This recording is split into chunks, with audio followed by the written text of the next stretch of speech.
सब ठीक ही तो था, फिर क्या हुआ कि रिश्तों के सारे समीकरण बिगड़ते चले गए। आज थोड़ी फुर्सत मिली आरुषि को तो बीता समय, बीते लम्हे, खट्टी मीठी यादें बगल में आ बैठी। पता नहीं ये आरुषि का मन टटोलने आई थी या फिर चाहती थी कि आरुषि शांत चित्त मन से आकलन करे कि गलती आखिर कहाँ हुई और किससे हुई। याद आया वो पहला दिन जब आरुषि की मुलाकात आदित्य से हुई थी। दोनों एक ही क्लास में पढ़ते थे। रोज का आमना सामना मुलाकातों में बदल गया। दोनों की सोच और रुचि बहुत मेल खाती थी। घंटों साथ बिताते, रोज का साथ प्रेम में तब्दील हो गया। दोनों भावी सपने बुनने लगे। अच्छी बात यह हुई कि दोनों के घर वालों की तरफ से शादी में किसी तरह की कोई रुकावट नहीं आई। शादी हो गई, लगा जैसे मांगी मुराद पूरी हो गई हो।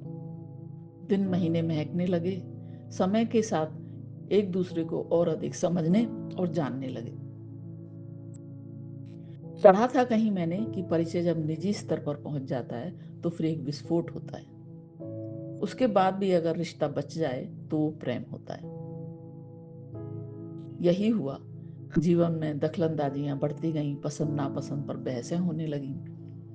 जो बातें अब तक खूबियों में शुमार थीं, वही अब खामियों में गिनी जाने लगी।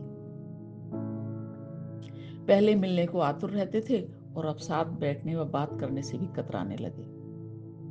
धीरे धीरे घर व रिश्ते में नीरसता पसरने लगी। कभी कभार दोनों के बीच बस जरूरत भर की बात होती। जब भी नजदीक आने की कोशिश करते तो बहसें और झगड़े बढ़ जाते। आखिर तंग आकर एक दिन दोनों ने तय कर लिया अलग होना। अलग होकर जब जिम्मेदारियां पड़ी आरुषि पर, तब उसका ध्यान अपनी गलतियों की तरफ जाने लगा। जितना सोचती उसे लगता वो आदित्य से अलग तो हो गई है, मगर चैन सुकून को अपने जीवन में फिर से नहीं लौटा पा रही है। खुश रहने की उसे अब कोशिशें करनी पड़ती हैं। शरीर मन भी थकने लगा है। अपनी गलतियां समझ आते ही रह रहकर मन आदित्य की तरफ खींचता। समझ आया शादी सिर्फ मनोरंजन नहीं, ये तो जिम्मेदारियों का नाम है। जिम्मेदारियां घर परिवार की, एक दूसरे की, साथ ही अर्थोपार्जन की भी। आदित्य अपनी जिम्मेदारियां यथासंभव निभा तो रहा था। ऐसे में मैंने अपनी खुशियों की जिम्मेदारी भी उस पर डाल दी। बात बात पर मेरा खींचना, टोका टाकी बढ़ता गया। एक दिन आदित्य के धैर्य का बांध टूट ही गया। उस दिन पहली बार ऊंची आवाज में झल्ला कर बोला, तंग आ गया हूं तुम्हारी रोज रोज की किचकिच से।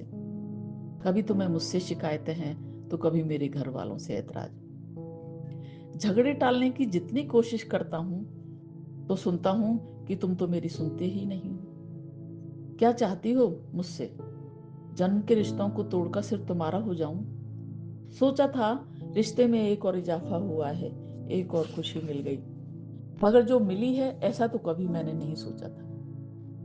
सोचते सोचते आरुषि को अपने लिए बहुत बुरा लगने लगा। मन हुआ आदित्य से बात करे, वो सब कह दे जो उसने गलत किया। फिर ख्याल आया मैंने तो बातचीत के सारे रास्ते ही बंद कर रखे हैं। हिम्मत करके उसने व्हाट्सएप खोला, उसे अनलॉक किया और कपकपाते हाथों से उसने आदित्य को टाइप किया, हाय। तुरंत उधर से रिप्लाई आया, हाय, कैसे हो आदित्य? ऐसा ही जैसे तुम छोड़ गई थी। सॉरी आदित्य, माफ कर दो ना मुझे, बहुत गलतियां हुई हैं मुझसे। कर दूंगा, वापस लौट आओ। आरुषि का मन खुशी से बल्लियां उछल रहा था। फिर से ख्वाबों ख्यालों में खो गई आरुषि।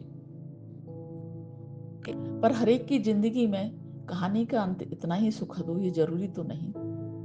जिंदगी के निर्णय कभी कभी हमारे होकर भी हमारे नहीं होते।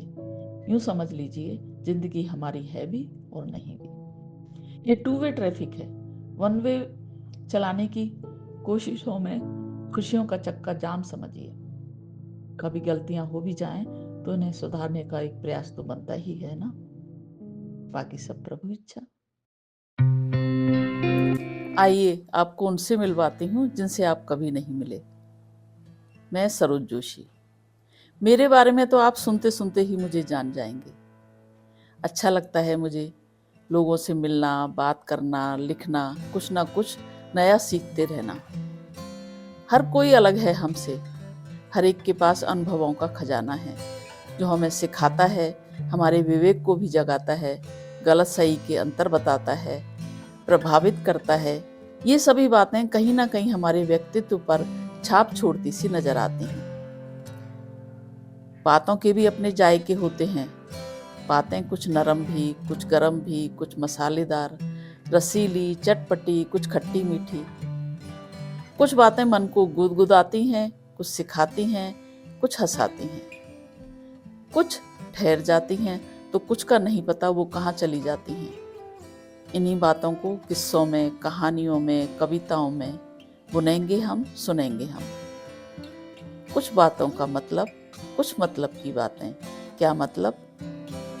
मैं सरोज जोशी।